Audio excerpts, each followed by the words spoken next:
We are officially back. It is the NFL Pick Six show here at RotoGrinders. Two of the absolute best in the business. You got John Daigle, 4for4, Bet Spurts, Rich Hribar from Sharp Football Analysis. Boys, it's been way too long.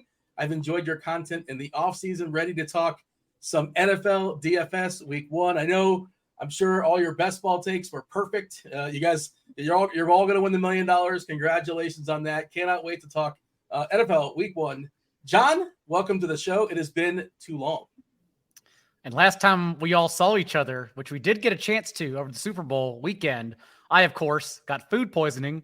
And the last time I got food poisoning was also at the Better Collective RotoGrinders Super Bowl party. So here we are.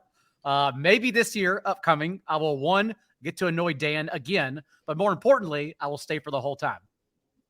Well, again, this came out pre-show, but I'm going to bring it back again. I don't know if you were in the room, John, but just be thankful. I'm glad you're feeling better, and be thankful you are not on a plane, because things can go horribly wrong when you have food poisoning on a plane. I've seen recently as well.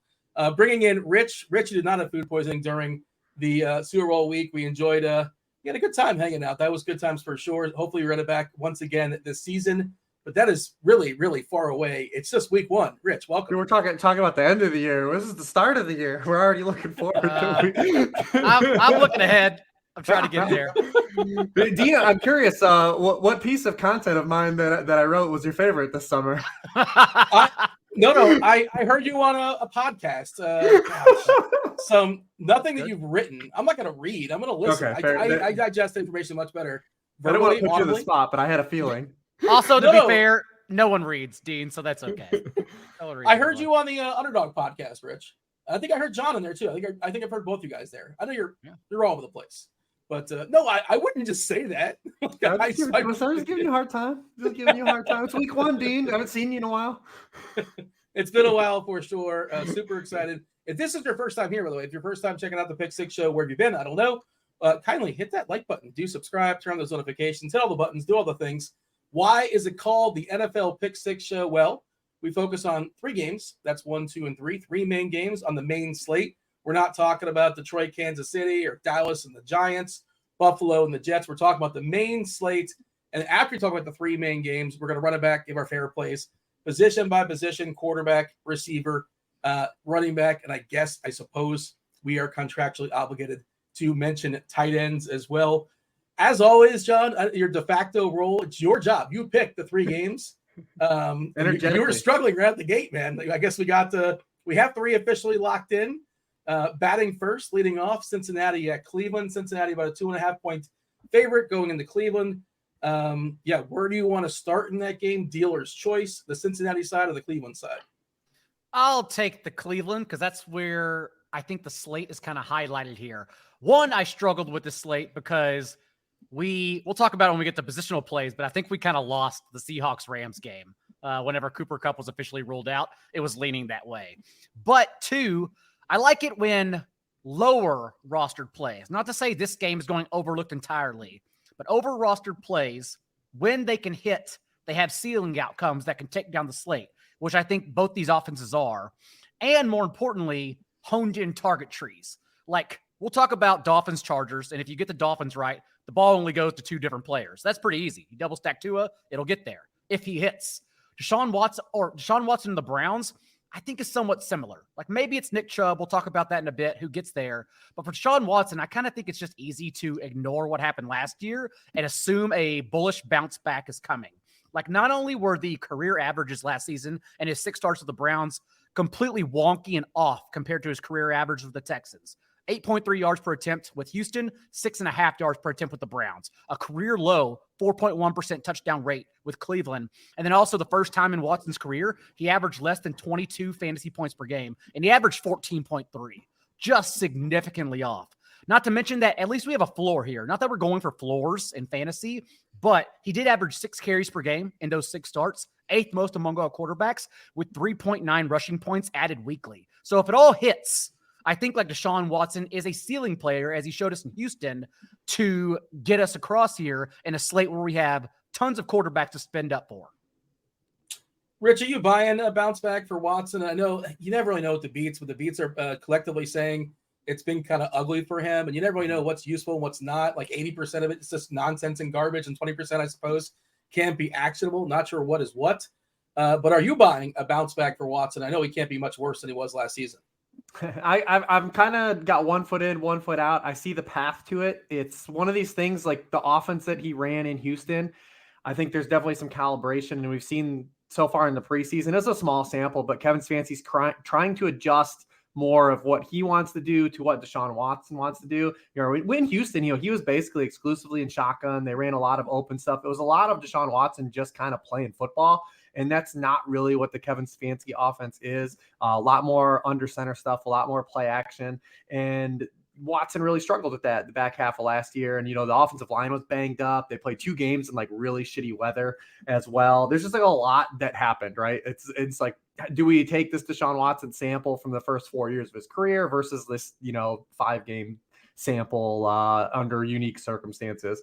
So it's pretty interesting that outcome. I love that this game choice though, because I think from a tournament perspective, this is one of those games like you onslaught, and if you get it right, you're cooking, and if not, it's just tournament play. Who gives a shit? And that's kind of what I like about it, because this game has a real path to let down and a real path to pop, right? Like, and I feel like that way about a couple of the other games we chose too, and that's what makes it fun.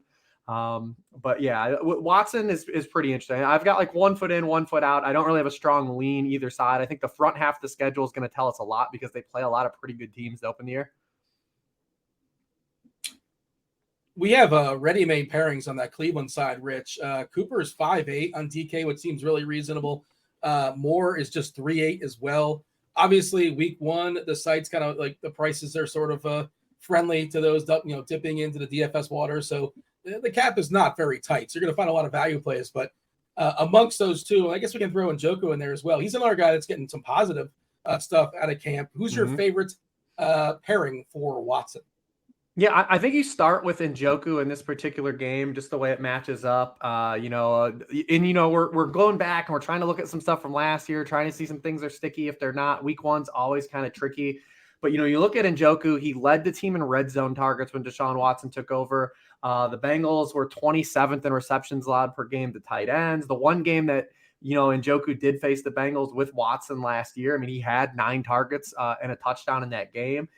I think he's the guy that stands out the most. Elijah Moore, I'm going to need some convincing. Outside of him being 3.8, like he only played in 3 wide receiver sets. They're talking about using him more as like a unique player, like out of the backfield. And anytime we hear that stuff, people get excited. I start to get red flags. I'm like, all right, so they've got to create stuff for this guy. Like, how much of that is getting play called? Isn't he just going to play natural receiver? Donovan Peoples-Jones, I still think is going to be like the 2 wide receiver set guy. So how many targets are available in this offense? And like, if Watson doesn't fully bounce back, how many guys get supported? On a slate that's just, there's so many good plays.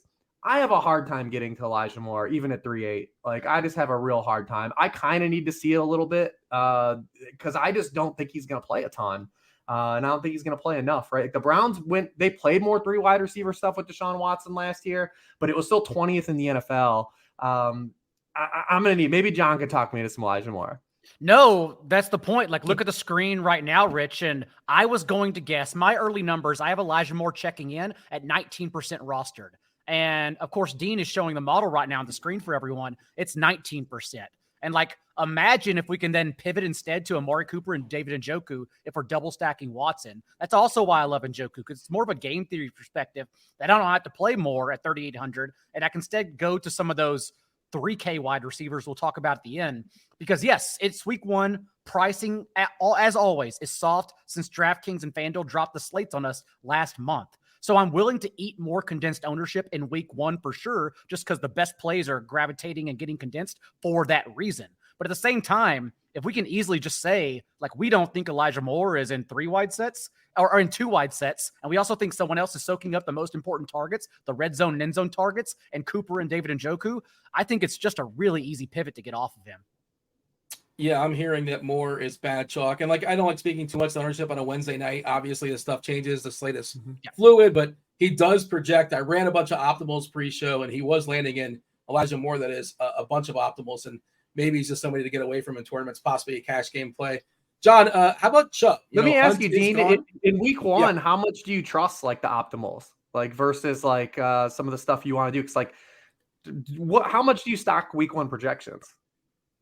Yeah, I less so than week 5 and week 10, right? I always give like the Jon Snow speech, right? We all think we know, we know nothing, right? We do our best, we follow every single beat, we read every single tweet out there, but we don't know until they start playing. And I would imagine this is like the best week to take advantage of a variance because people have their opinions already made and formed the last 3, 4, 5 months, and that's it until they see something new, and then they'll have brand new opinions in week 2. And week 2 is a great reaction, right? We can pivot there, we get there, but yeah, you're supposed to go against the optimals in tournaments, I think.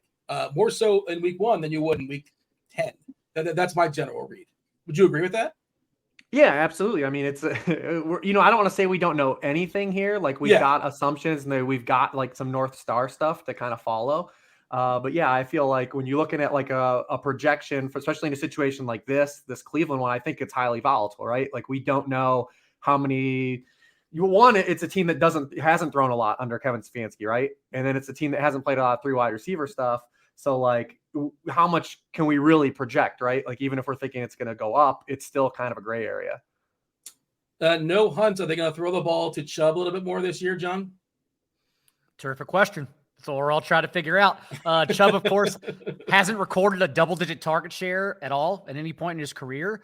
But also now we don't have Kareem Hunt, and his perceived backup that they were drum beating to get more touches, Jerome Ford, has been banged up for practically the entire offseason.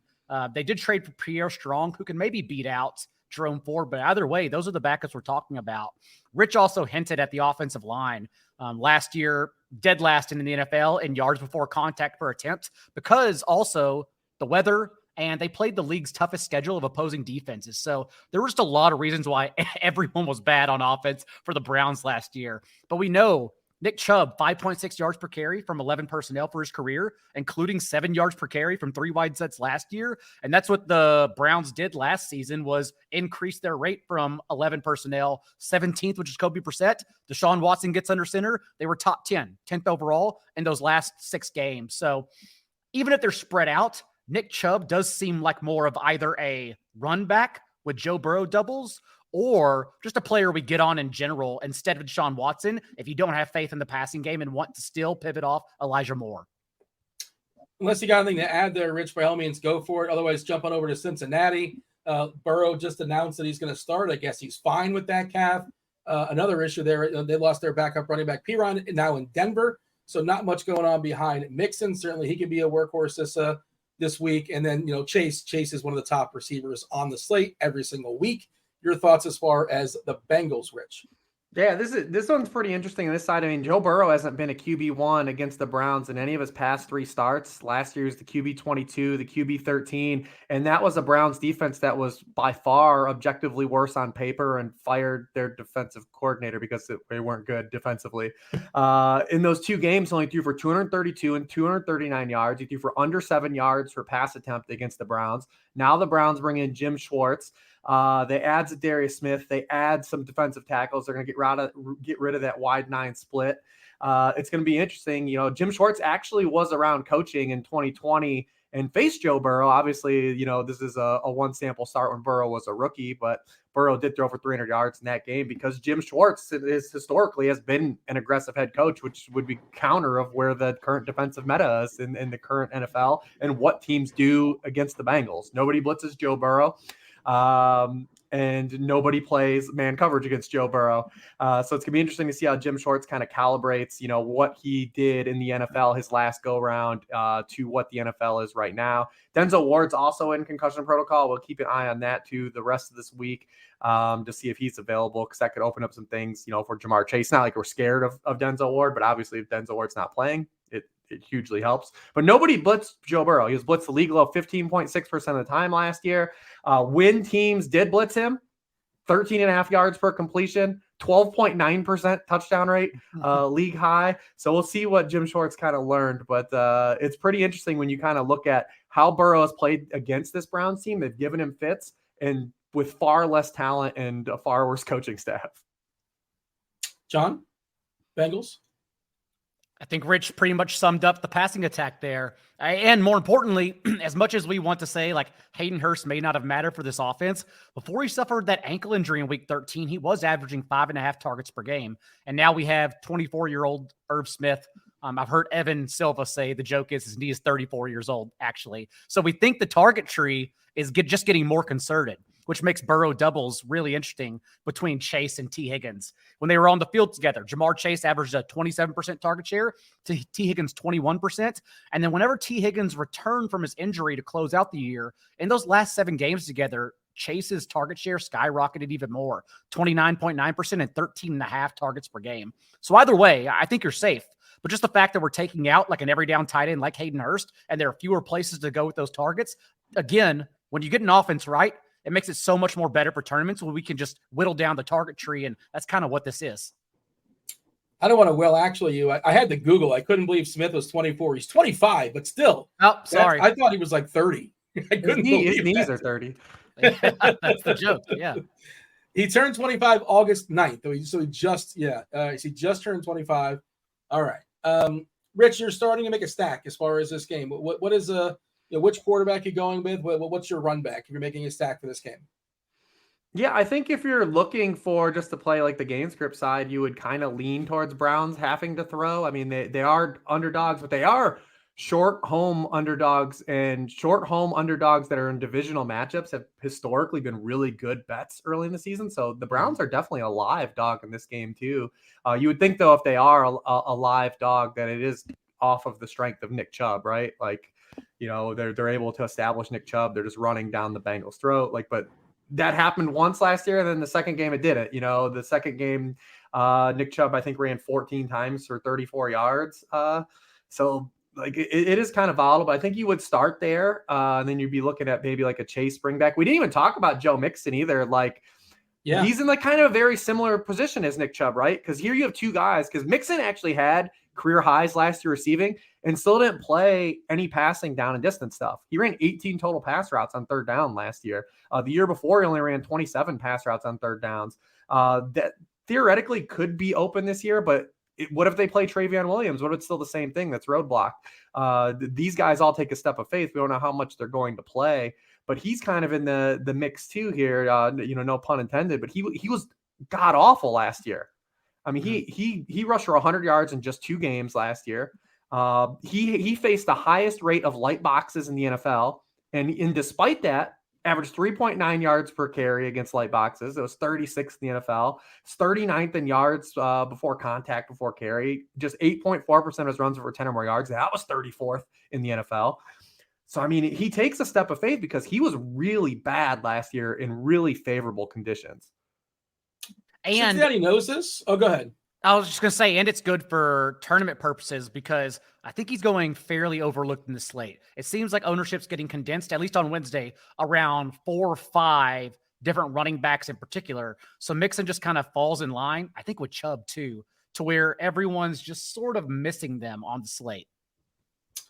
We have currently Jamal Williams as the most popular running back. And that's under the assumption that, I can't remember. I'm losing the guy's name. It's going to be Andrew Miller. There you go. Miller, obviously, no Kamara. We like Deion Jackson, it appears, as a super cheapie. We'll talk about that in a second. Kenny Walker, CMC, Madison. I'm taking a while. I'm trying to see where we actually have Mixon.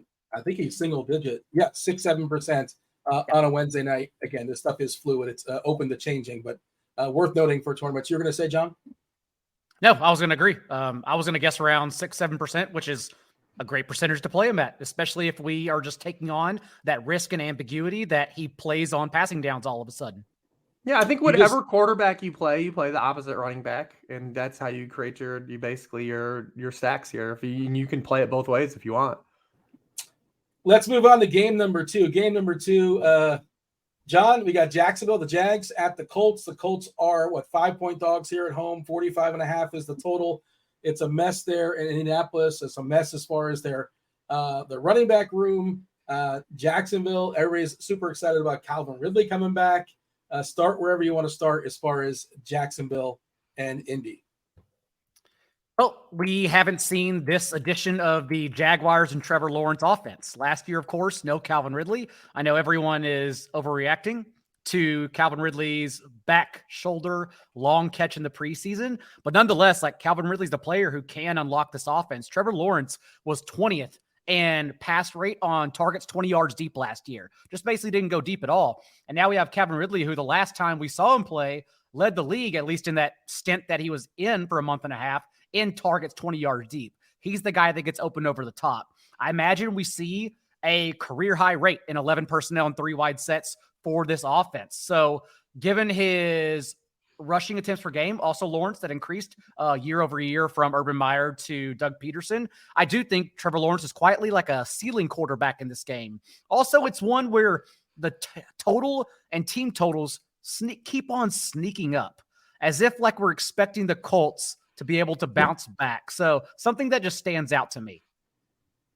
Are we also going to see, we talked about 3 wide receiver sets, 2 wide receiver sets where, like, similar to Cleveland, where DPJ might be in front of Moore. I've seen rumors, I've seen talks of Zay Jones. Is he ahead of Christian Kirk? Do we know that just yet, John? Is that just something we have to wait and see? I don't think so. And Kirk will probably be under rostered if you're playing Trevor Lawrence anyhow. Everyone will naturally gravitate to Calvin Ridley, assuming the same ceiling from 2 years ago. But I still don't mind Zay Jones because remember, they had bizarro seasons last year. Like Christian Kirk was the one who opened up with 25.9% of the team's targets before the bye in week 10. And Zay Jones had 21.6 of targets. And then when they returned from their bye, Zay Jones was a ceiling player. Zay Jones led Christian Kirk in targets and a 25% target share to Kirk's 22.7%. That's when Zay Jones also ended lives in best ball and season-long leagues because he had 4 top 8 finishes over that second half stretch, including that massive blow-up game in week 17. So, yeah, I mean, they're both good plays, I think, in this contest. But overall, like, Zay can get there. I just really what we're asking ourselves is a 5% ownership difference between like a 6% Christian Kirk and 1% Zay Jones. Is that what we're really trying to get? Is that really going to give us the edge over the field? What do you have here as far as the Jags, Rich? Yeah, this one's pretty interesting. I mean, because you look at, what the Colts have done. Obviously, they, get Shane Steichen, they bring him in, but Shane Steichen kept Gus Bradley as a defensive coordinator. And when you look at when these teams, hooked up last year, Trevor Lawrence was awesome. He completed 45 of 52 passes, but he averages 5.5 air yards per attempt. The Colts played zone coverage 81% of the time. It was their highest rate versus any team that they played last year. They were in cover 3 for 59% of their plays, their highest of any rate in any team. And Jacksonville only dropped back to pass on 45% of their plays against the Colts last year, by far their lowest rate versus any team last year. It was also the second lowest rate anyone threw the ball against the Colts last year, only outside of the Tennessee Titans, who did not try to throw the football again. Did they blow them out? Year. Is that what? Against anyone? No, they lost one of the games, and they did win the other one, but they actually lost one of the games to the Colts. Okay. But I think that's interesting because, does Calvin Ridley increase the air yardage? And then what if just the Colts don't punch back, right? Like, we're placing a lot of faith in Anthony Richardson in his first career start, which I think definitely takes a leap of faith here. To me, the Jaguar that stands out to me is Travis Etienne, especially when you look at the people want to be excited about this passing game. But what if it's a game that the Jaguars control? There's a lot of fear that Travis Etienne was going to give up a lot of ground to take Bigsby. We did not see that in the preseason.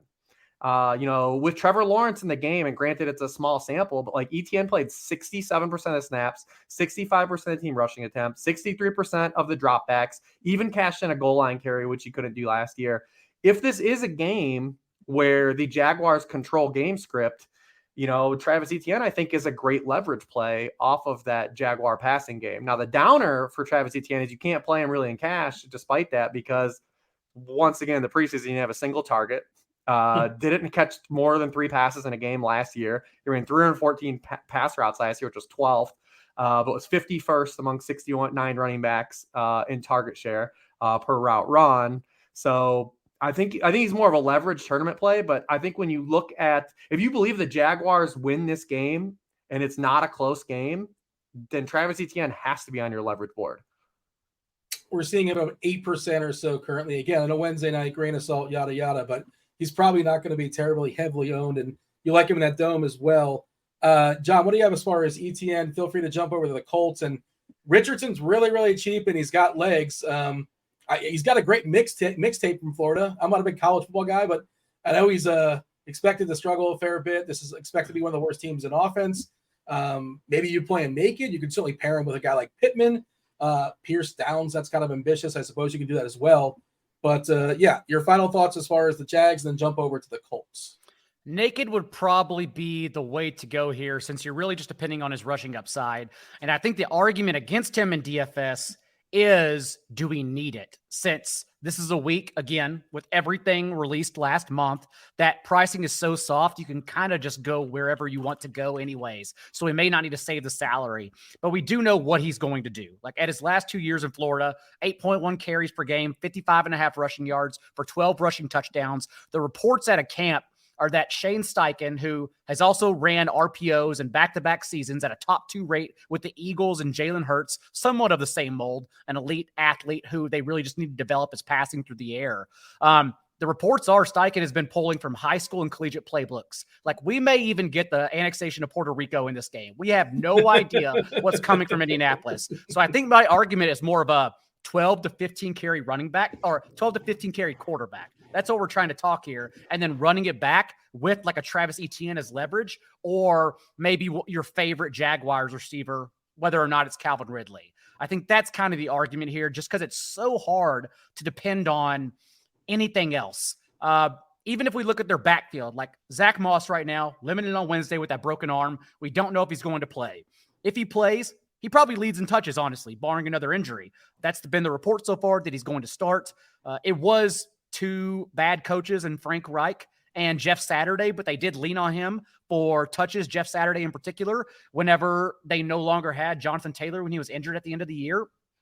But if Zach Moss is out, like Deion Jackson is not necessarily an every down back. Like even going back to college, Deion Jackson has now played 6 seasons across Duke and Indianapolis, and he hasn't reached 200 touches in any of those seasons.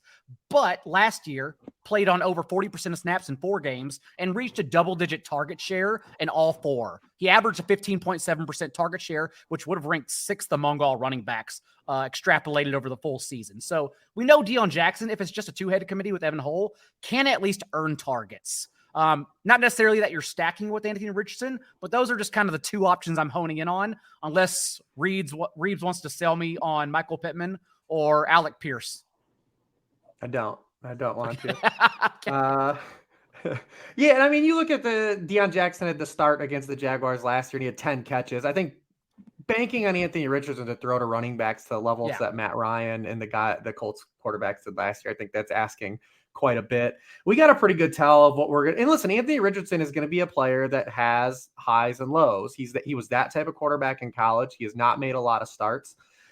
He's going to run. I actually think the opposite. A lot of people call him like an upside play. I think he's a traditional Konami guy. I think he's more of a floor guy. He's going to be more of a floor player. Like I said, there'll be moments of excitement, and a lot of growing pains. He took 34 dropbacks in the preseason. He completed just 45% of his passes, 5 yards per pass attempt. That's like his passing numbers in college. I mean, he literally is a 3rd percentile prospect from passing production. He takes a big step of faith there. But he also did run 7 times for 45 yards, and he had 28 scramble yards, which we love. Also, we got an inkling like that when he was in the game, the Colts ran the ball on 58% of the plays. And then 28% of the plays were no huddle, which we love. We want to see some tempo, but like this is a team that's going to run a lot of RPO. They're going to do a lot of quarterback stuff.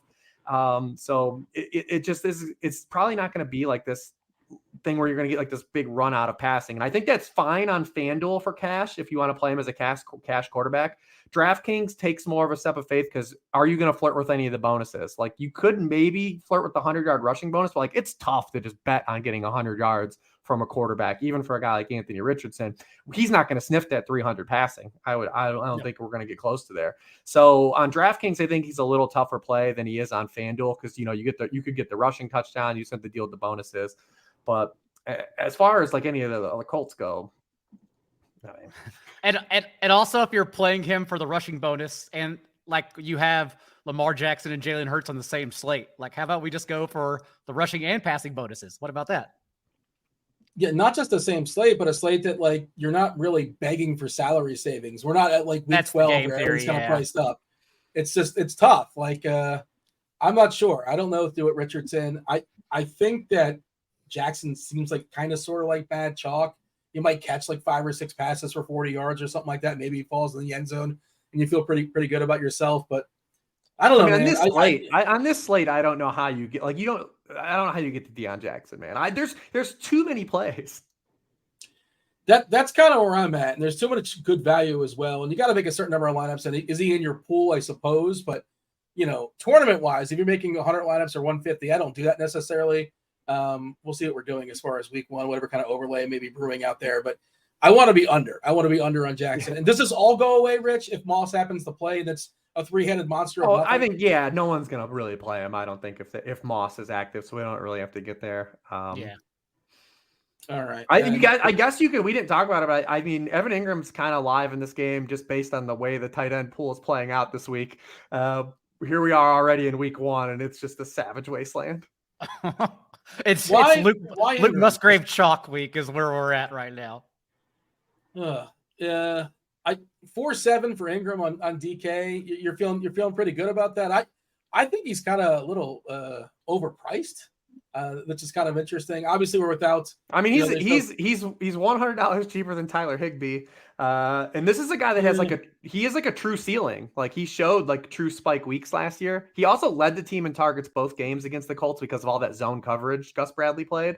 And and you talk about the cover 3 defense. That's where you're gonna get some of that opportunity. So, yeah, I just think he's live if you're making stacks too. Like, don't forget about him because he was a tight end that legitimately in a season where tight ends did not have ceilings, he was a guy that had multiple 20+ PPR games. Mm-hmm.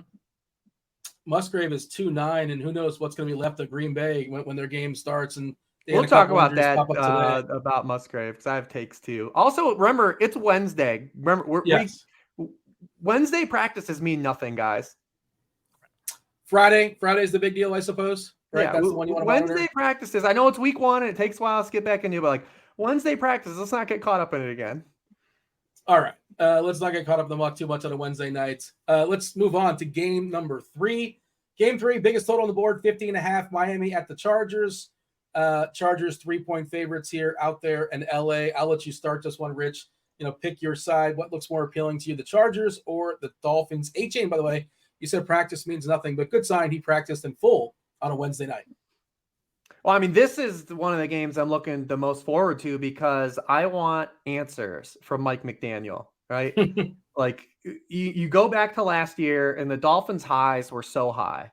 But then when you look at, outside of the Ravens game, who they came against, they flooded the Lions, they flooded the Bears, they flooded the Browns. Tua had just one other top 10 scoring week all season. And it was that Ravens game. And then you particularly go back to when these two teams hooked up and they played in that Sunday night football game. Brandon Staley ran laps around Mike McDaniel. He completely took away the middle of the field.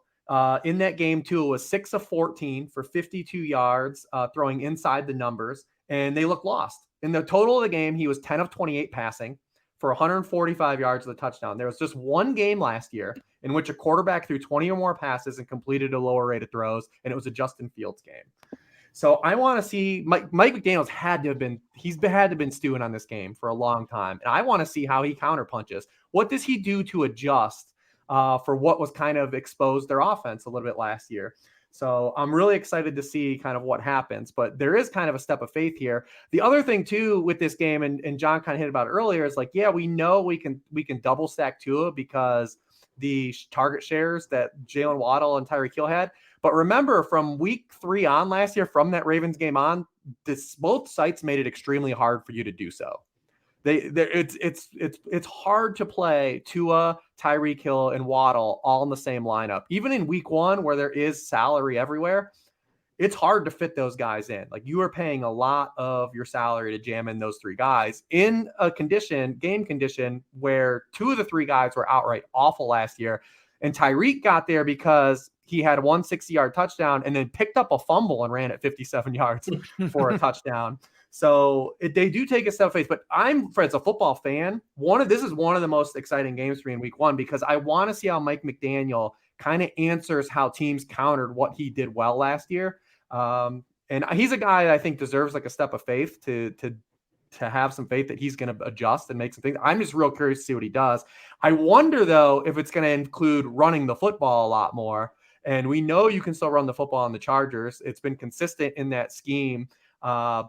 We talked about, the last year with in the Brown system, Brandon Staley, they all come from the same tree.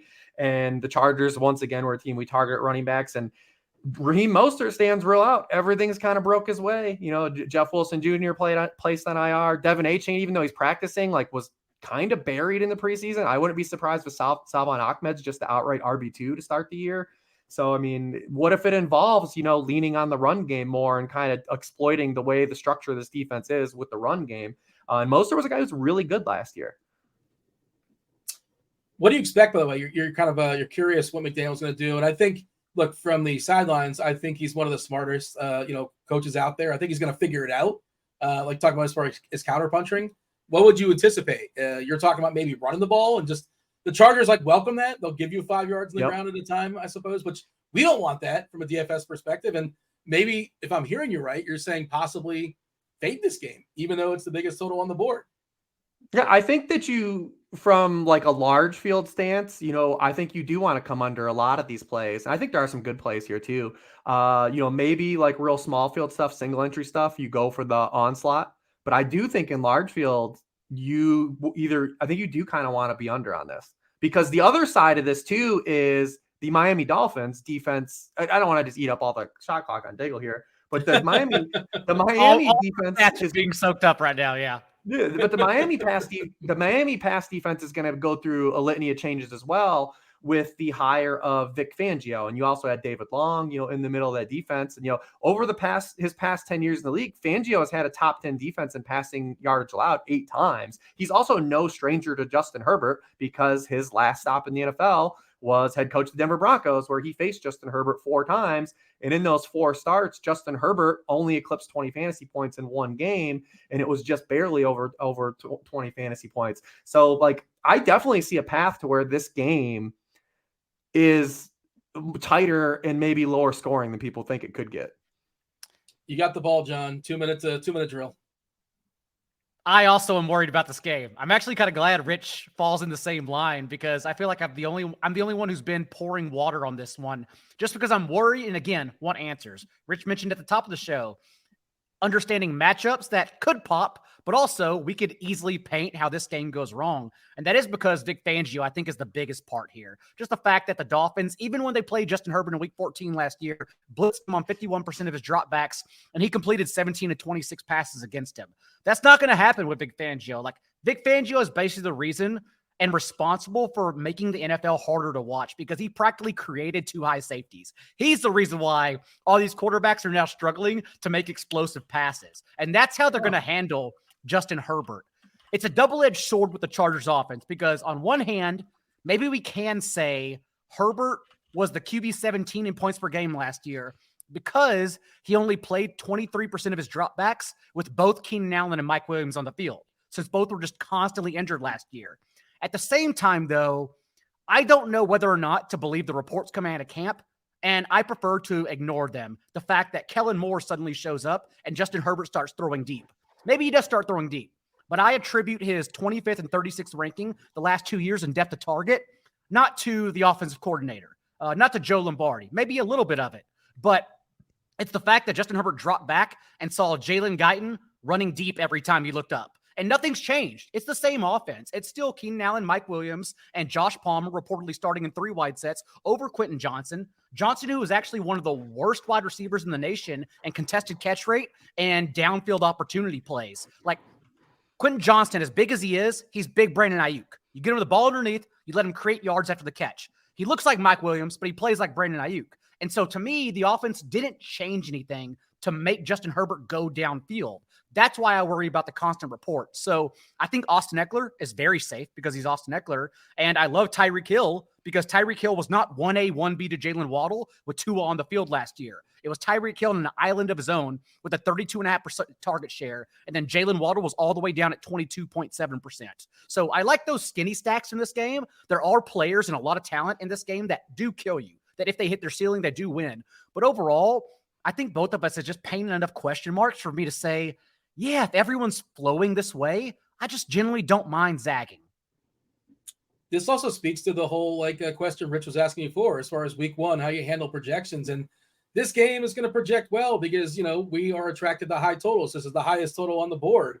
And you guys are throwing out some red flags. I'm curious when we get the position by position, maybe some players will pop up, like some pivots that we're looking at. But this for sure is going to be one of the most popular games in the slate. Not one of the most popular games, but we have the Dolphins, the most predictive target tree, 1 and 2. And if we're kind of poo-pooing that, it's really, really interesting to get some potential leverage in the field. And yeah, you guys are having me rethink this slate. And I do. Going back. Yeah, go ahead. I do, just to tag team with Reeves, I do like Raheem Mostert quite a bit. I think he's going to, I was listening to Drew Dinkmeyer and Mike Leone, everyone knows from Established to Run, 2 friends of the show, 2 of the smartest DFS players ever. And Dink mentioned that he believes the way DFS is going in 2023, unlike last year, the last couple years where we look at ownership percentage and say that guy's low. Now it becomes looking at ownership percentage and saying, what should it be and how far off is it? Does it need to be higher or lower? And with Raheem Mostert, I can see it coming in as a player that may reach 10 or 12%, but probably should be higher, given that A-chain injury. That's the real threat here, is A-chain battling a shoulder injury and basically not being played at all in the preseason with the first-string offense. It's a small sample, but remember, last year before the team traded for Jeff Wilson, he's a 180-pound running back. That's true. Yes, that too. But he's fast. He's fast. He is also very He's fast. If you're 180 pounds, you better not be slow. Last year, whenever the team benched Chase Edmonds in week 2, so from week 2 through week 8, because they traded for Jeff Wilson after that, Raheem Mostert handles 70% of Miami's backfield touches, 15.5 per game. So given that also reports out of camp that he's been the third down back this all along, the pass catching back, we think Mostert is genuinely an every down running back in this game. So I kind of just like to lean there instead. Just kind of running through the running backs that are similar price points. Rich, you tell me, or John, feel free to chime in, right? We got Sanders at 5.6, Williams at 5.7. That's Jamal. White for Tampa at 5.5. Do you like Mostert pretty much the same or better than most of those guys? Swift right below, Herbert right below, Gibson. Yeah, I outright like Mostert more than all those guys. What's interesting about my Jamal Williams take, and it's kind of counterintuitive, I think, to what people think about Jamal Williams. I think he's a better DraftKings play than FanDuel play. And because he's 5-1 at DraftKings. Yeah. And people forget, before he was in this split with DeAndre Swift, he was the 2-minute back in the Packers offense. He caught 25 or more passes each of his first 4 seasons in the NFL. Kendre Miller's hurt. They've got some vagabonds behind him. Tony Jones Jr. I think he was a Thanksgiving Day thing one year, but has never done anything.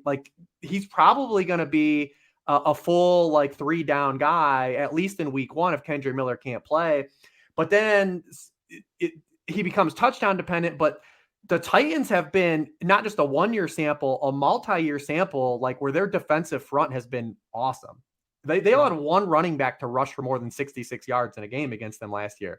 So I think he's actually a better DraftKings play because you pick up a few, dump off receptions and stuff that count towards DraftKings a lot more than they do on FanDuel. Because I still have a hard time believing the Saints with their kind of it's a very wishy-washy offensive line. Andrews Pete's kind of died off. We don't know what Penning still is. Are they going to line up and run the football on the Titans? I have a real hard time buying that. Also, the Titans probably do lean on Derrick Henry, but that game's kind of sneaky too. There's a lot of unknown there because the Titans were dead last in pace and 29th in pass play rate from neutral gain script, but they fired their OC. They made a splash signing. They gave DeAndre Hopkins $11 million guaranteed. It's still probably a Mike Vrabel trickle down. It still probably ultimately runs through Derrick Henry, but we honestly just don't know. And it's an indoor game against a team we have questions about. So I kind of think Titans, even skinny stacks, Titans Saints, I've been looking at as a sneaky one that everyone's going to overlook outside of Jamal Williams. John, it's first and goal at the 2-yard line for New Orleans. Do we get a run for Jamal Williams? Do we get Taysom Hill doing some nonsense? Or do we throw the jump ball to the, you guys know Jimmy Graham used to play basketball, right? I'm sure you guys are aware. You've heard that someplace, maybe once or twice. But what's the call? What's the play? Who's going to get the touchdowns for New Orleans? If Kendrick Miller's out, DraftKings moved Taysom Hill to tight end this year, and I've been staring at that $3,700 price tag, Dean. I've been looking at it on this slate and just thinking, who led the Saints in carries from the 10-yard line last year? It was Taysom Hill. So I'm not saying do it, but I'm saying tight end is so bad that maybe I do it. It's probably Jamal Williams. Yeah, there's a lot of positive buzz on Jawan Johnson, too. I know a lot of people have liked him in the offseason as far as best ball stuff. Final thought here, Rich, as far as this game, the Dolphins game, that is, before we move on and talk about our favorite plays. Titans. Somehow it became the fourth game, the Saints Titans, but that's good. That's we're flexible Pick here. Seven. Pick 6 show. Pick 7. Yeah, the Saints. Yeah, I do think that, if you're looking Chargers side, I still think Keenan Allen is the guy that stands out the most, especially if we're going to get more quarters and cover 6 that we're expecting to be run by the Miami Dolphins. So I still think that favors him, because when you look at Mike Williams, it's the same story with Mike Williams, right? Like, if you get Mike Williams in man coverage, the dude's going to eat. If you need Mike Williams to do a bunch of other things against structured defense, not the greatest. He had some of the largest splits again last year versus man and zone. He was targeted on 32% of his routes against man coverage. Listen, if Herbert sees him in one-on-one, he's going to him. That was 10th in the NFL. He was targeted just 16.6% of his routes against zone coverage last year. That was 78th in the NFL. Miami, again, flipping. They were a heavy man coverage team last year. Guess what Mike Williams did in that game when they played? 6 catches for 116 yards and a touchdown. 78 of those yards came against man coverage, including a 55-yard reception. But when you look at kind of, Vic Fangio and what he's done his career, his defenses were in quarters or cover 6 for 34% of the time in Denver against Justin Herbert. This is, I'm looking at just his splits and how he called defenses against, Justin Herbert. So, and then he was in zone coverage, played man coverage on just 33% of the snaps. So heavy zone, a lot of cover 6, a lot of quarters. And when you against those coverage, Mike Williams for his career has averaged just 1.56 yards per route run, targeted on 17% of his routes. So I would lean Keenan if you're going for more of a stacking partner here with Herbert if you're playing him. All right, let's talk about our favorite players position by position. We'll do that in just a second. Before we do so, we want to mention here at RotoGrinders, obviously the NFL is ready. RotoGrinders is ready as well. We're more than ready than ever with our team of experts, our plethora of tools. Let RG handle the legwork so you can work less, win more this NFL season. Get access to everything we have to offer at a special discount available only to those without an RG subscription. You can get a full season sub, $50 off, limited time only price of $375. This will be extended until week 2, the Thursday night game. As far as this sale, this is a la carte as far as NFL. Of course, we have, if you want everything, if you want all the sports, basketball still, 47, 48 days away. MLB still doing its thing, PGA, MMA. You can get all the sports in one with the exception of NASCAR, or if you just want NFL a la carte, that's the way to make it work. Additionally, more memories are made when you're there live, catching some NFL action. When you need tickets, Ticketmaster, they have got you covered. The official marketplace of the NFL. Ticketmaster gives you more ways to find the perfect seat. Their interactive seat map gives you 360 degrees previews of your section to make sure you have the best view of those pivotal plays. And if your plans happen to change, Ticketmaster, they give you flexibility to sell or transfer your tickets. Plus, mobile tickets, they make getting in on game day a breeze, much easier. And you can even customize your ticket app, your Ticketmaster app, that is, to rep your team's colors. Find tickets today at Ticketmaster.com/NFL. All right, Rich, I will throw it to you. What quarterbacks have we not mentioned are we super excited for as far as week 1? I know we haven't talked about Jalen Hurts and Lamar, Fields, Geno Smith, Russ Wilson. All right, I'll just throw it to you. Yeah, I think if you're starting from just like salary down, Lamar stands out just because of the unknown, right? Like what can this offense be? Over the past 4 years under Greg Roman, the Ravens have ranked 27th, 30th, 26th, and 22nd in pace of play in neutral game scripts. Todd Monken's offense, 8th, 11th, 4th, 16th. Monken's offenses have averaged a pass rate over expectation of 2%. Baltimore under Greg Roman, minus 6% pass rate below expectation. We're going to finally see this kind of like unveiling. Now, the question is it like a slow start? Is there an adjustment to be made, or have they like been bottling up like this thing that could just be amazing, right? So like that he kind of starts off there when I look at like potentially having like just like he could go nuclear. He's like a perfect tournament quarterback. And they're huge home favorites, right? Against a rookie quarterback. So like it could be just a floodgate Ravens game. But now, who do we stack him with? Mark Andrews dealing with a quad injury. It looks like he's going to play. Are they going to really need him to be a full go? Which of these receivers do we really trust? I really kind of like, if you're playing in tournament, Zay Flowers on both sites. He's Elijah Moore priced on both sites.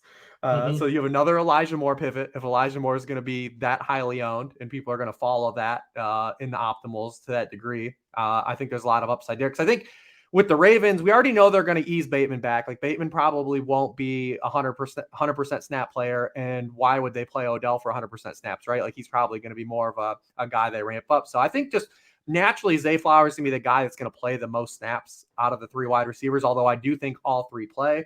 When you look at the Ravens in the preseason, they ran 11 personnel on 74.8% of their passing plays. Last year, they were dead last in the NFL at 18.6%. The next closest team was at 40.6%. So they were less than half of the next bottom team. So it's just going to be a new outcome, a new offense. I do think could be some variance here. We'll get to running backs, but I think there's an absolute direct leverage play on Lamar too. But I guess start with Lamar Jackson. Yeah, John, your thoughts here. The tricky part is, right, can Houston keep up? How much does Baltimore have to do? We saw shades of this with Hurts last year, and that's also worth mentioning because Hurts playing against New England on the road, so it's a tighter spread. Can New England keep up with Philly? Two really, really phenomenal quarterbacks if they happen to get 4 quarters of offense where they're actually pushing for points. That's up top. Your thoughts there. Feel free to work your way down in the mid-tier and to potential cheapies. In a normal week where pricing is stiff, then it's probably a Sam Howell cash game week because he's so cheap. But in this week, I imagine Lamar will be the cash game option for all those reasons Reeves mentioned.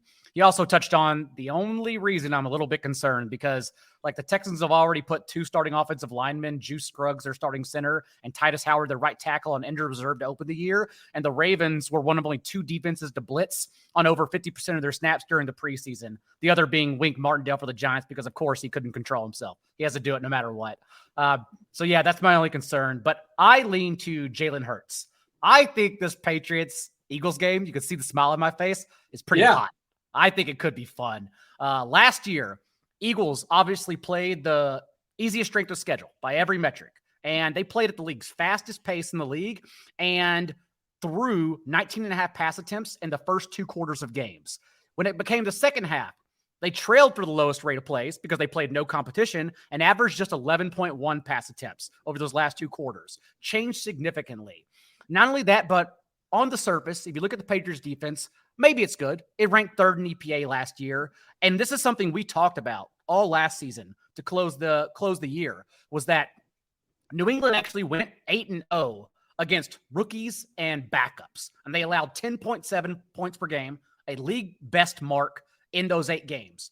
But around that, against relevant competition and above average play, Tua, Lamar Jackson, Aaron Rodgers, who was bad last year, Justin Fields, Kirk Cousins, Joe Burrow, Josh Allen, and Derek Carr, they allowed a league-high 29 points per game. And their defense is literally the same as it was last year, minus first-round cornerback Christian Gonzalez, who I think Belichick took in the first round because he also plays special teams. Nonetheless, we think the Eagles and Jalen Hurts are going to check in double stacks with A.J. Brown and Devonta Smith around single-digit ownership. Like A.J. Brown and Devonta aren't catching anything right now quietly, probably because people are scared of the Patriots defense. And then on the other side of the ball, like we talk about Todd Monken changing the game, maybe Bill O'Brien gives us a little more. You can't say Mac Jones doesn't have a ceiling because this offense ranked top 10, 9th and 7th in points and yards per drive, just 1 year removed from Mac Jones' rookie season. Last year, of course, they fell all the way to 26th and 24th overall, probably because of Matt Patricia. Last year also, that was Bill Belichick's first offense. He's coached the Patriots for 22 years. That was the first time they averaged less than 61 plays per game. They averaged 59, 28th in the league. So we think we're going to get more volume. We're thinking we're getting a more intelligent and up-tempo offense, as all reports have shown out of camp. And the Eagles lost so many players on defense, both starting safeties, Chauncey Gardner-Johnson, Marcus Epps, linebackers, T.J. Edwards, Kazir White, Javon Hargrave, even though they did grab top 10 Jalen Carter to replace him. Nonetheless, so many important absences on defense that I think this game could be hot. I think we get a little bit of pushback here. So I do like Jalen Hurts doubles and running it back with whomever your favorite Patriot is. That was going to be my follow-up. Stevenson, the only one that's actually expensive. He's probably going to catch the ball, be on the field a ton. It's hard to trust Juju or Parker, Bourne. My first thought here, John, and you tell me, and you talked about camp, some positive speak on Hunter Henry, and he's super cheap, and it's tight end. Like I'm always happy to knock out that position. I think that's my favorite run back. Hunter Henry, a FanDuel favorite. Yeah, I just like blockers on slates. I like touchdown upside on FanDuel, and then I like blockers because, like, if we're not playing Dallas Goedert, we can block him in the same game with Hunter Henry. Hunter Henry, like, we're just a year removed. He was a tight end 13 in points per game. Then last year, he fell all the way to tight end 27, but he at least still tied for the team lead in red zone targets with Jacoby Myers, who is obviously no longer on the team. Bill O'Brien's personnel at a camp is primarily 12, so we think Henry is staying on the field no matter what. So yeah, I agree. I actually like Hunter Henry in this game. Yeah, I mean, imagine just a time last year though where you were going to get Eagles doubles for like projected ownership like this. Right. Like, you would auto play them. And I don't want to talk about it. That's what. Yeah, I'm scared to talk about it. I don't want to. And then also the question is how does New England approach defending Jalen Hurts in this offense? Because under Bill Belichick, this has been an aggressive man-to-man defense. Again, last year they were in, man coverage, the 6th highest rate in the NFL. In the preseason, they were once again man heavy. They were in man coverage 44% of plays. It was 4th in the league. And Jalen Hurts led the NFL in yards per pass attempt against man coverage last year. AJ Brown went absolutely nuclear against man coverage last year. He had a 35% of the team's targets against man coverage. He was targeted on 32% of his routes. He was still good against zone, but like there was a drop off in those numbers. And like, are they going to trust Christian Gonzalez to check AJ Brown? Like, oh boy. So I'm really curious to see how Belichick defends it. And then you have the old narrative too. These Belichick's defenses against mobile quarterbacks, right? Like here we are, the narrative again. And once again, last year, they were bad against quarterbacks that could run. They were 21st in rushing yards allowed to quarterbacks. Justin Fields got them for 82 yards and a touchdown. Lamar Jackson got them for 170 yards and a touchdown because it's an aggressive defense. So, I mean, yeah, just warp back to when we stopped playing DFS and stopped playing NFL and imagine a time where I told you, hey man, the Eagles offense is going to come in way underowned. Do you remember you said the old narrative for Belichick? And I was thinking the one people always say, which is, I think it's just so dumb. Belichick take away your best guy. Yeah. It's like no other defensive person has ever, you know what? It never really dawned on me until Belichick. Maybe I should try to stop their best player. Is that a thing people are still saying? Or we stopped saying that, right? I think we've collectively stopped saying that. I also don't think, maybe so. Maybe because I'm going to talk about it on every freaking show I do for the rest of the week. But I don't think it could get so steamed because kickoff is at the same time with Dolphins Chargers. So like only the sharpest people are late swapping. And mostly everyone, there's going to be no reason to get off Miami, Los Angeles anyhow in the afternoon, unless you just get like Jamal Williams in the first slate wrong. So I think we have a blocker there in the Chargers Dolphins game too. So I like it. I love that game. Yeah, I don't like any Patriots, but I do like the Eagles side. I'll play Hunter Henry for you. How about that, buddy? Fair enough. I mean, I do think there are a couple quarterbacks. We should touch on Geno. Obviously, with Jackson Smith and Jigba now slated to play, I think just another pro for Geno. Obviously, this Rams defense, man. I mean, what about the offense? I mean, listen, I will say this about the Rams offense. If you go back to the 2 times they played Seattle last year, they hung around with Baker Mayfield and some jamokes against Seattle both times. So, like, I do think that they could maybe do some things. So with Stafford back, like with Stafford in this game, but we got to talk about this Rams defense coming this year. The Rams. Is it the worst? Is it like worse than Arizona? Is it worse than Minnesota? You're about to hear it, Dean. Outside of Aaron Donald, the Rams do not have another defensive player on their roster that was selected in the first 2 rounds of the NFL draft. I didn't know that. They do not have. They have just 2 other players, Ernest Jones and Byron Young, who were selected in the opening 3 rounds of the NFL draft. Dude, this is King Moonracer, Island of Misfit Toys, like 101. Like they just threw some stuff around Aaron Donald. Like there is no, like there could be maybe all these guys like gel, and there's something here that we don't know about that comes like and develops throughout the season. But like, man, this defense looks awful on paper. You do for and you have this Kenneth Walker groin injury. Like it could be more of a, and the first of all, the Seattle Seahawks they was not your Pete Carroll Seahawks last year. They were 11th in drop back rate. Yeah. Like they threw the ball. And now you add Jackson Smith and Jigba, like this offense is going to be more aggressive than you think. We talked that, and then we could talk about Sam Howell for a second because we have to. Well, go ahead. Talk about Sam Howell. Who wants it? I hate to be that guy, but he's like been my best ball guy. 32% Sam Howell. Can I take the victory lap? You already get a victory? Can I claim victory? No, that's going to be season long. He's a trap because Washington's schedule is one of the worst. And in the fantasy playoffs, if you drafted Sam Howell, he plays the Jets and 49ers. Like, you excited about those? Like, granted that's a while from now, and we'll see like how sticky. But I do have pretty good faith that the Jets and 49ers are going to be pretty good defenses this year. Even in the next 3 games, like he travels to Denver, plays the Bills, and then plays the Eagles. So, like, you get this layup. You get this layup right now, and it's a layup. But I will after that, on DraftKings, he's a way better play than he is on FanDuel. 4-9. Yeah, 4-9 on DraftKings is crazy. There's a lot of players that I think have higher ceilings than him on FanDuel that are priced right near him, because this is your bring back game, Dean, where you question, do the Cardinals score in this game? And if the Cardinals don't score, we've already like they will like this. I mean, I don't want to say like on a slate like this, you don't want to look at Brian Robinson, but dude, Brian Robinson is massive leverage, and he's a huge home favorite. I mean, and he caught 5 passes on 17 routes in the preseason. Mm-hmm.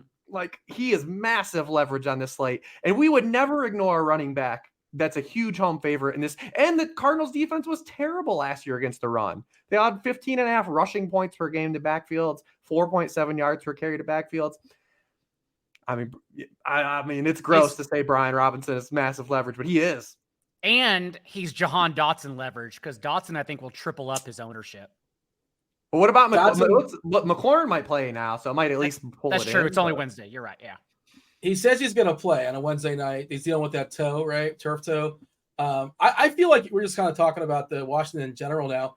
Does the public just like Gibson more than Brian Robinson? They're basically the same price, and I have a hard time. There's a path for both guys. This could be like this backfield could have 35 touches this game. Yeah. And like, if you had to force a run back, Rich, you have to. You got to pick a run back on the Arizona side. I'm not playing any Cardinal, Dean. Not playing any Cardinal. Trey McBride? Little Trey McBride? Yeah, sure. You could if you want to punt tight end, there you go. I don't know. Yeah. You don't have to do it. Like, a lot of people force run backs. I kind of agree with you. You don't have to force it. John, you want to sell anybody in the Cardinals? It doesn't sound like you do. Absolutely not.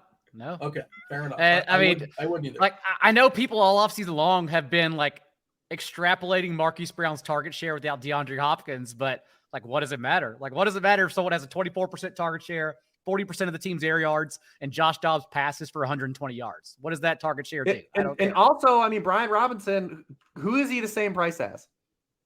Gibson, for one. Williams. The gyrator himself. Yep. The most highest owned running back on the slate on DraftKings. Yeah, I mean, well, we'll see. That's what we're looking at right now. He will be. Yeah. Assuming that Miller, I keep getting that guy's, that's his name, right? The back there. Yeah, assuming he doesn't play, and it's not looking optimistic here. All right, let's kind of jump the running back. Let's talk about it. I'll let you open it up, John, wherever you want to go as far as running backs we've not yet talked about in the 3 main games. Who's getting you excited? I actually want to toss to Reeves real quick, because I want him to, it probably won't take much, but sell me on J.K. Dobbins, because right now I think J.K. Dobbins won't even be leveraged. I think he's going to be really high rostered when everyone starts unraveling this Lamar Jackson game script. And like, if that's the case, you know, the Ravens have been, and Dobbins doesn't need the pass catching work to get there. I should explain that. But the Ravens have been bottom 4 in the league to running back target rate in all 4 seasons with Lamar. So maybe Todd Monken does change that. I don't think so. I think it's just the way Lamar Jackson plays football. So please, if he's going to be 25% rostered, sell me. Yeah, I mean, I don't know if we get to anyone running back being 25% outside of the Pokemon man. I'd be pretty surprised on this slate. I also, like I said, I like ETN in the same price zone. So if it does get to a situation where Dobbins is just massively has way more rostership than ETN, like I'm gonna play ETN. But it's literally just the run out of he could have multiple touchdowns. Like we are in a situation like this, I think last year with Jalen Hurts, right? And, everyone was running Jalen Hurts doubles, and Jalen Hurts, one of the most popular plays. And it was Miles Sanders had the 2 touchdown game and went for 150 yards. There's an opportunity for like that to be here, because not only was J.K. Dobbins the number 1 running back in terms of explosive run rate in the NFL last year, like if Houston did not fix this run defense, like that's all they did was they allowed the most explosive runs in the NFL last year. They allowed opposing running backs to average 5.2 yards per carry. So like that's just really it. But like we'll circle back on the weekend and see where kind of like rostership is. But yeah, if like Lamar is really highly owned, and Dobbins isn't, like that's just kind of the direction where I'm gonna say like, yeah, I'm gonna definitely probably look at playing Dobbins. 3% right now is where he's currently projected. Again, it is fluid, but that's where he's currently at as far as Dobbins. I have a hard time getting there. Just like he doesn't really catch the ball, and he's not going to have 20 carries. And I know you want to give the efficiency argument, but also Lamar's there at the goal line. He can steal a touchdown. Like Justice Hill is still alive, as far as I know. I'm not saying he's going to run it in, but it's like possible. It's a scenario. Is he alive though? Gus Edwards. I mean, I don't have a proof of life to present to you, but as far as I know, and Gus Edwards is a person who like theoretically can get the ball, but I don't know. I just don't love Dobbins, and maybe that's a hole in my game. But it sounds like somebody you want to be in on this week, John. But otherwise, outside of Dobbins, go ahead. Just questioning the ownership more than that, because I think my running back pool is actually going to be fairly small this week. I'm looking at wide receiver more, because we're probably going to end up eating some wide receiver chalk, whether we want to or not this week. So I'm just trying to sift through and make sure I have like my 5 to 10% plays in the right order. I don't want to condense too much, even though I'm accepting more. I also like Rachaad White. I think he's going to come in fairly under rostered. And when you're talking about just a player with no competition, like the reports right now are Sean Tucker is an RB2, but Sean Tucker's an undrafted free agent and his role is apparently on early downs. We don't think early downs are going to matter anyhow for the Bucs. So a 98th percentile athlete who for his peak in college, 18.9% target share, didn't have an opportunity to show that off last year. I understand that. But still, if we don't think Rachaad White has competition against the Vikings, who allowed the 10th most running back catches last year, then I think I don't mind being overweight on him in a negative game script. I love that call. He's one of my favorite plays as well. And my understanding is Minnesota is supposed to be really bad defensively, really good offensively. Probably going to be a team you're going to be involved in every single week from a DFS perspective, especially when they're at home in the dome. White feels like he's game script proof, right? If they're ahead, he's on the field. If they're behind, he's going to catch some dump offs. The only thing you can catch him maybe is just like Baker Mayfield just being terrible, possibly. I don't know. But I feel pretty good about that call, Rich. You want to make it unanimous as far as White? You want to go off the board as far as the running backs you like? Yeah, I don't have a problem with him. I think, too, a player that I didn't like this, in season for redraft, but just the spot you have to bet on is his counterpart and Alexander Madison. Like, the Vikings are 6-point home favorites. Like, those are just objective spots you bet on the running back, right? Like, I don't really like Alexander Madison. I can't make a great case for Alexander Madison, the player, but as far as what we're looking at and as far as the game environment, like, those are just situations you bet on. And Tampa Bay was not the run defense bugaboo that they were in years past. I mean, they were 20th in yards per carry allowed to running backs. They were 25th in yards after contact per carry, and they were much worse without Akeem Hicks, who is a free agent right now. So without Hicks on the field, they were actually 25th in yards per carry allowed to running backs, 29th in yards per carry allowed after. And the Vikings actually were a solid running team when their offensive line was healthy last year, when they had Brian O'Neill, when they had Bradbury, when they had Darisaw, all three of them on the field, because they all had injuries at various times last year. They could run the football a lot better, and it fell apart as the season wore on. But if I was telling you that there's a home running back that's a 6-point favorite in a dome in a game with one of the highest game totals of the slate and he's not going to be owned, you would be like, why? Like, what is it? Snap count percentage? I was confused by like his season long like going like 55th, 65, depending on like best ball, that kind of stuff. I thought he'd be a little bit higher. Being attached to this offense, that should be good. I know there's been some rumblings about Chandler. Chandler looks pretty good, but it seems pretty clear, right, Rich, that Madison's the guy. What percent? They sign him to a contract. Like, no matter what we think about Alexander Madison, the Vikings clearly think something of him. And that's all that matters. And and those are still betting on season-long outlooks compared to week one. Like even Chase Edmonds was an every down back 1 week last year. So we just don't know. Yes. Also, the way their organization set up their offense, it's just something that gives me bad vibes. Like I don't know what's going on. They gave T.J. Hawkinson the largest contract for any tight end in NFL history. They gave Josh Oliver, his backup, $21 million over 3 years. Jordan Addison, if we expect him to play a little more 12 personnel, and maybe that's an odd read since they did lead the league and drop back from 3 wide sets last year, but we're expecting them to play 12 personnel. Like I'm not sure Jordan Addison is even on the field that much, at least for week one. Definitely going to be, in my opinion, a breakout player this year in his rookie season.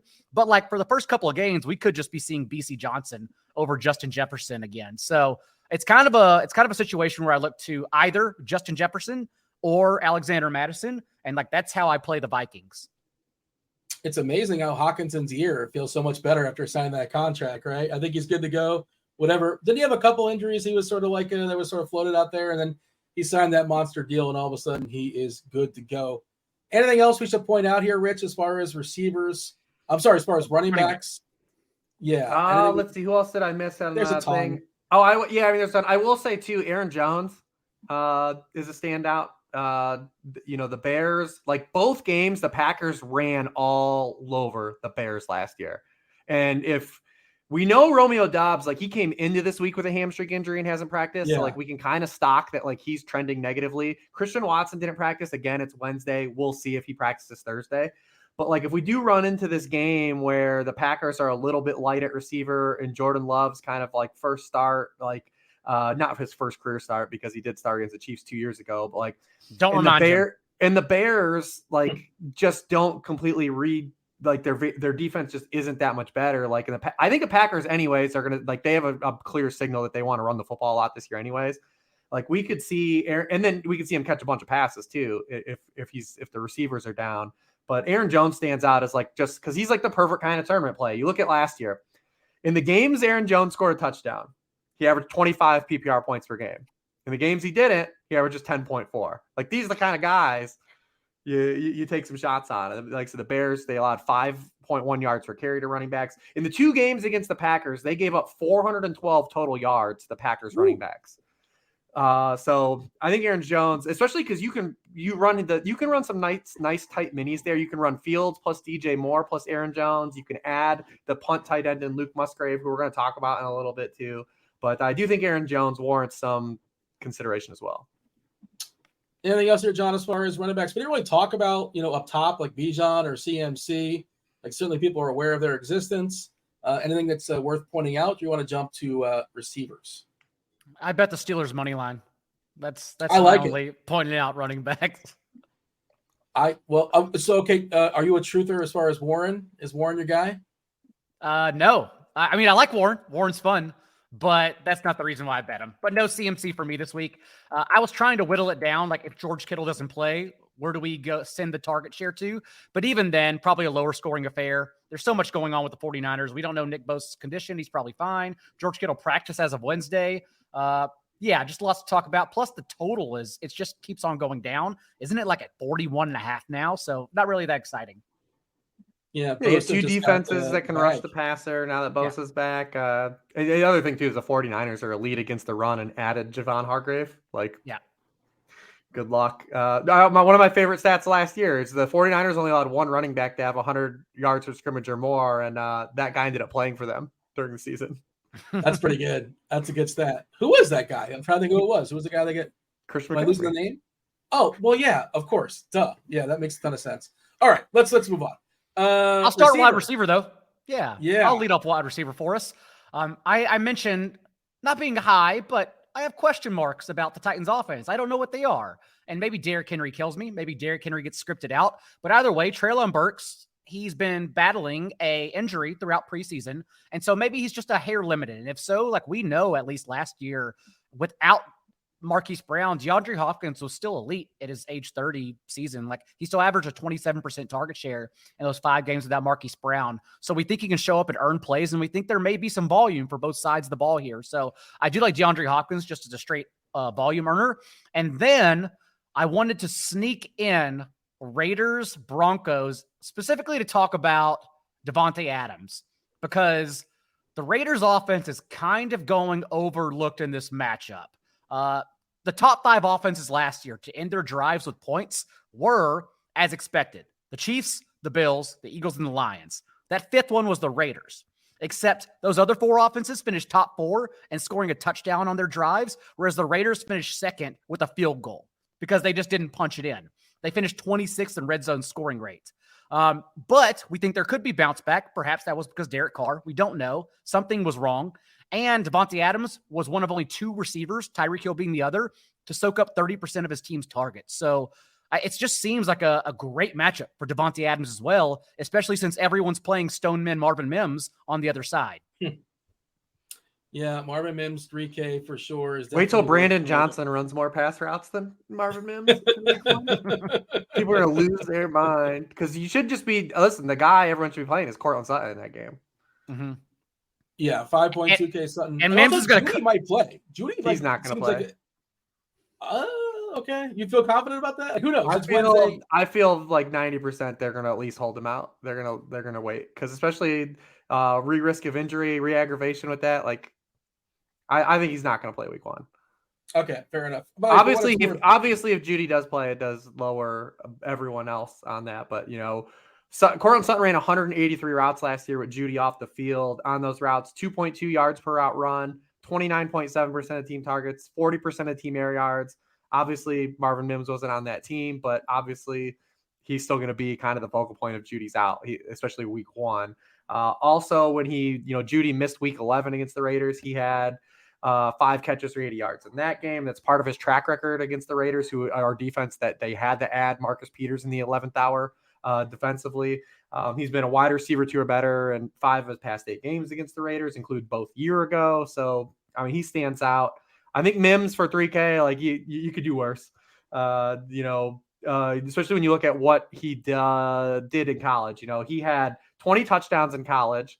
19 of them were from 20 or more air yards out. The Raiders are one of the worst pass defenses vertically. Like I said, they do add Marcus Peters. They did add Marcus Epps too from the Eagles, so it could change. But like, if you're just taking a shot on a 3K guy, what do you want him to do? Like, you want to? It reminds me. That situation reminds me of like a poor version of it, but like how everyone's going to treat Tutu Atwell at Stone Men 3K on DraftKings compared to like Van Jefferson at 4,700. Where like Van Jefferson not only averaged 2.5 more PPR points per game than Atwell whenever they closed the season together last year over their last 7 games. But like he ran, very small sample, but he ran 16 routes with Stafford. He was targeted on 5 of them. He's also now a full year removed from the same offseason knee surgery that held him out for the first 6 games last year. So if everyone's going to Tutu, I don't mind paying up for Van Jefferson either. Yeah, I'm not playing any boundary receivers against the Seahawks, man. Totally maybe we'll see proof that this year it doesn't matter, but they absolutely nuked outside wide receivers last year. Devin Witherspoon is good ones. Well, it's only Wednesday. We don't know if Witherspoon. He was on that team last year. Witherspoon? No. Tyreek Woolen. Oh, yeah, of course. No, I'm saying Devin Witherspoon because the reason they drafted him was to that way they could cut down both boundaries and say, we dare you to do anything else. Yeah, I'm going to be still hesitant on the Van Jefferson train week 1. That's fair. Am I crazy to throw Puka into the conversation? Puka into the conversation there for the Rams, or is that getting too ambitious? The wide receiver takes a step of faith. I mean, he takes a step of faith. I mean, Millie Maker. Yeah, more of like a real large field play. Yeah. It was hard enough, like, Metcalf versus Lockett. I never got that right. And now we have JSN. Looks like he's going to play. Okay, what do we do with that now, Rich? Now those 3 legit receivers on Seattle. How do we figure that out?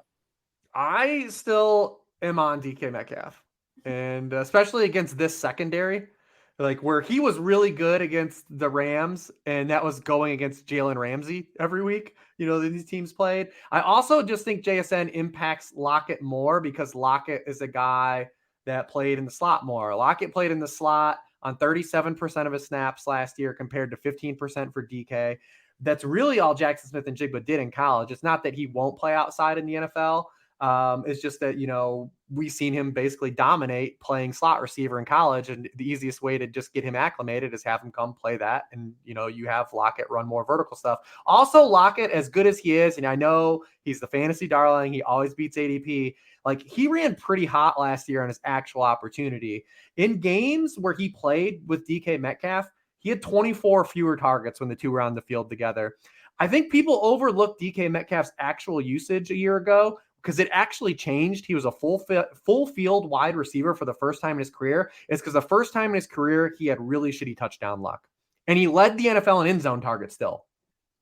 I still kind of want to be aggressive with DK, especially early in the season, while people may be like kind of hesitant. So I think if I'm playing Geno, I'm probably going to play DK.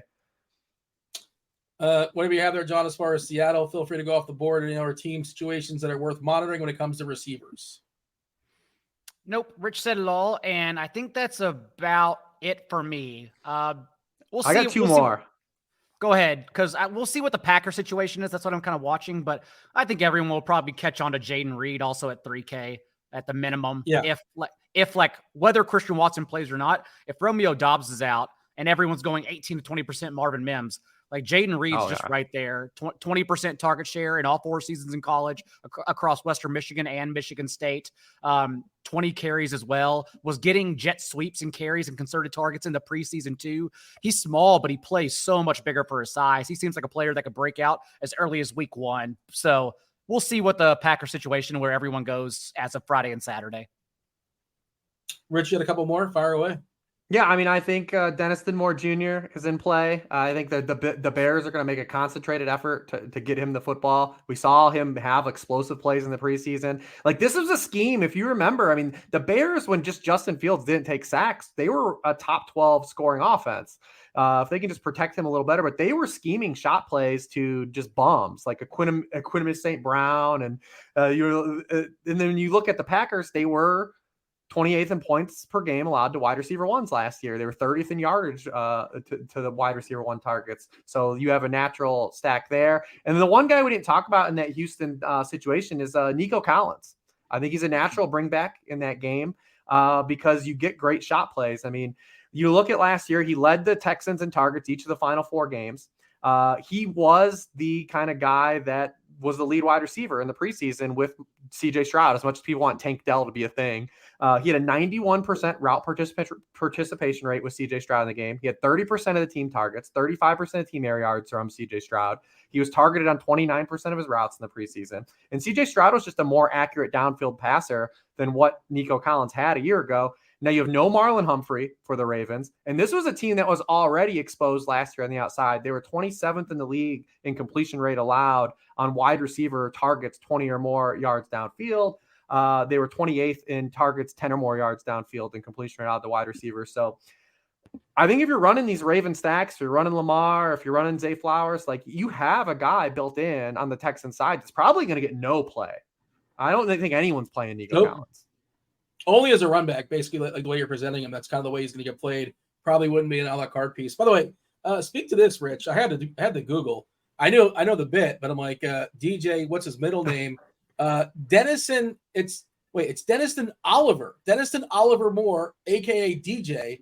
How do we get Denniston Jr.? He's Denniston Jr. That's what the J is. Okay, because I thought, why isn't that D? Okay, so I was thrown off.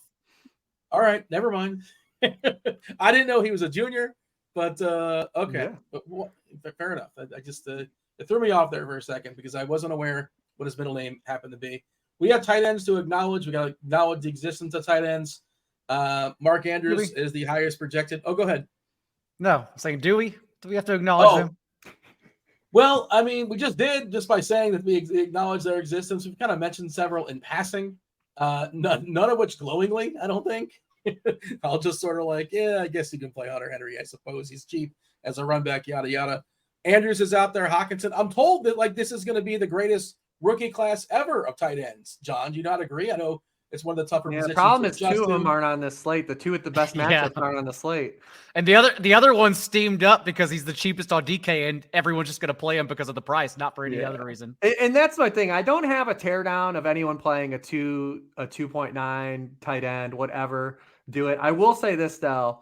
I do think the Bears are going to be really good against tight ends this year. I do think that there's an opportunity. Now, if you're just playing a 2.9 tight end, you don't give a shit. You don't care. Right.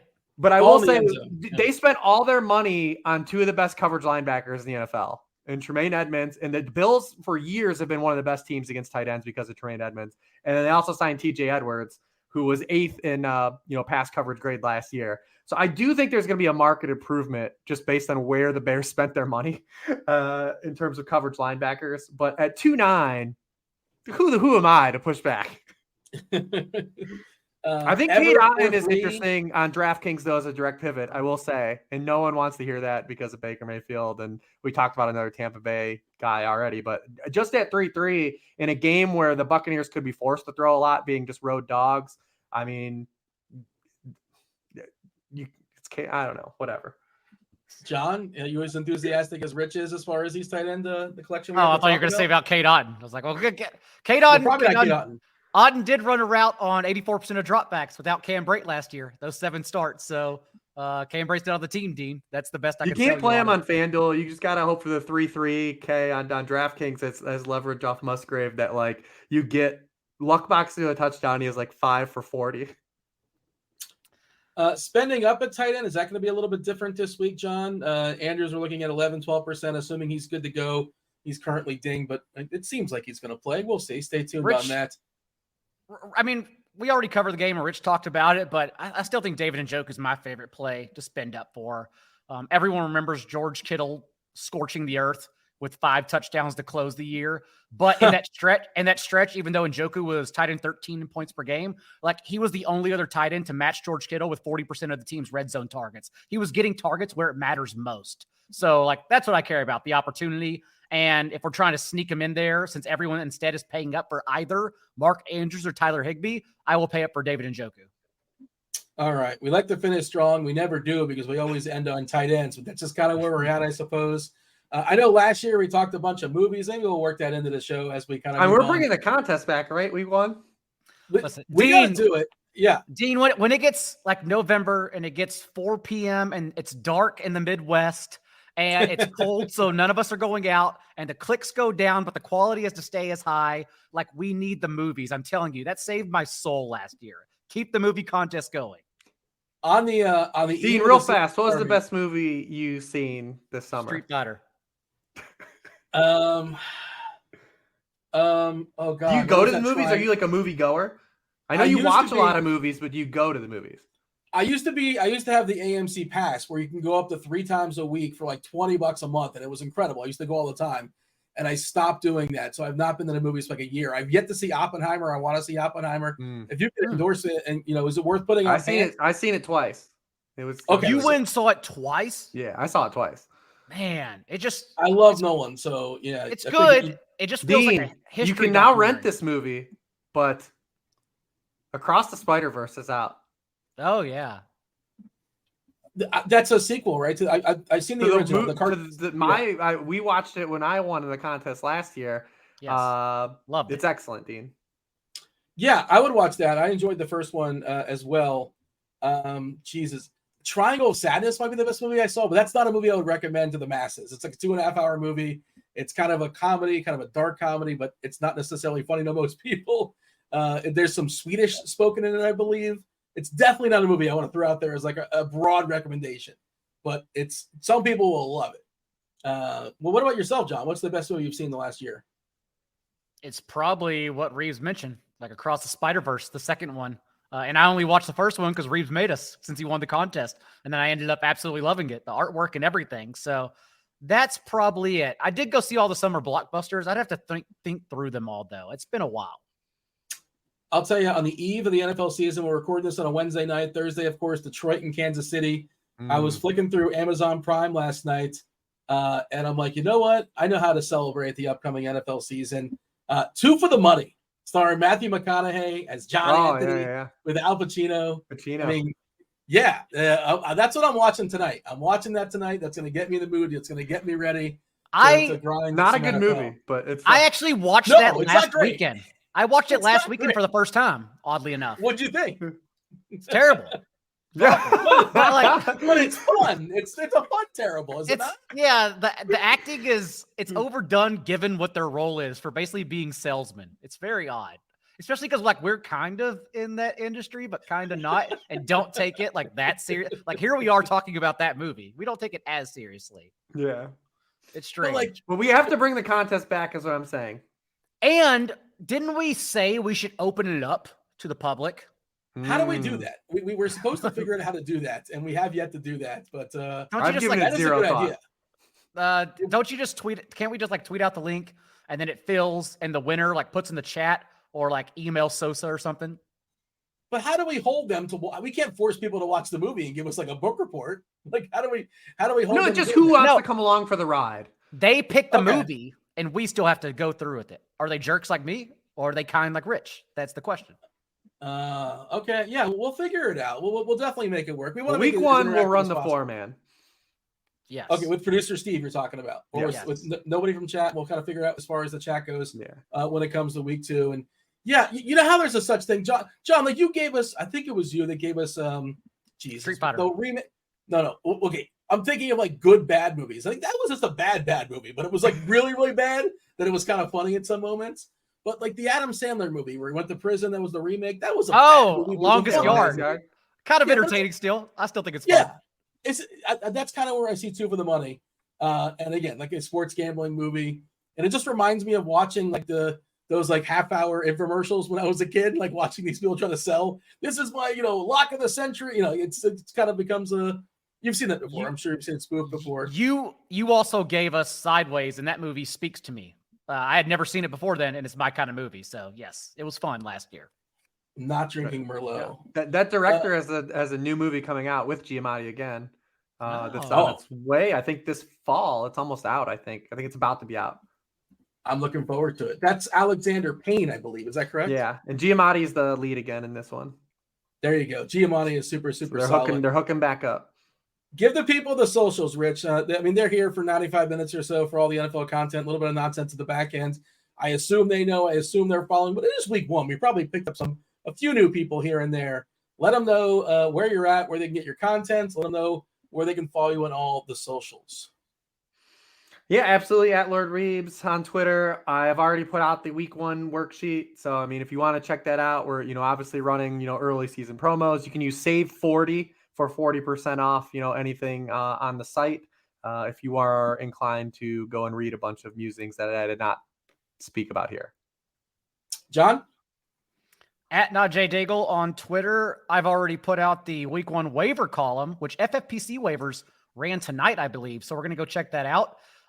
If you're interested in that kind of content, then you can use that promo code for RotoGrinders. And then also you could use the promo code Daigle at 444. That'll give you 25% off the rest of the year. It's not a monthly price. 25% off literally the rest of the year. One-time payment. That's it. And I will be in Vegas as of tomorrow morning because I have 3 more high-stakes drafts to do. I'll be Don't there take Cooper Kupp. I'll be Thursday through Saturday. I may take Cooper Kupp in the 5th round if he falls there, Rich. I am playing for $1 million. So we'll see. But if you see me, please shout me out. I'll buy you a drink.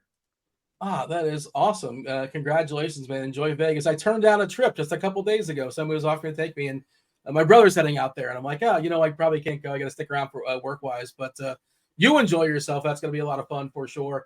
That was Rich. That was John. Oh, go ahead. You just leave Saturday. You have to do that. We have to do that for our job. There's 0 chance of me being in Vegas on a football Sunday. There's too much going on. But you get in there for the last 48 hours, then get your ass out on Saturday.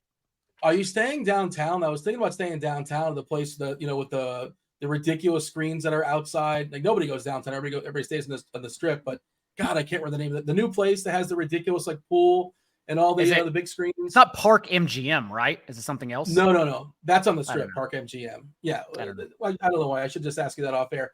By the way, do want to mention the RotoGrinders, our Sunday morning show is now 9:30. The ridiculous hour of 9:30 starts 9:30, takes you guys all the way up the lock. I will be hosting that with Bobby Gomes, 2-time millionaire winner, as well as good luck. Tim. Yeah, you know what? I will be setting the alarm for sure and probably only on a couple hours sleep, but that I wouldn't have it any other way. I'm definitely looking forward to it. For Rich, for John, for producer Steve, we do appreciate you guys listening to week 1 of the NFL Pick Six Show. We're out of here. Oh!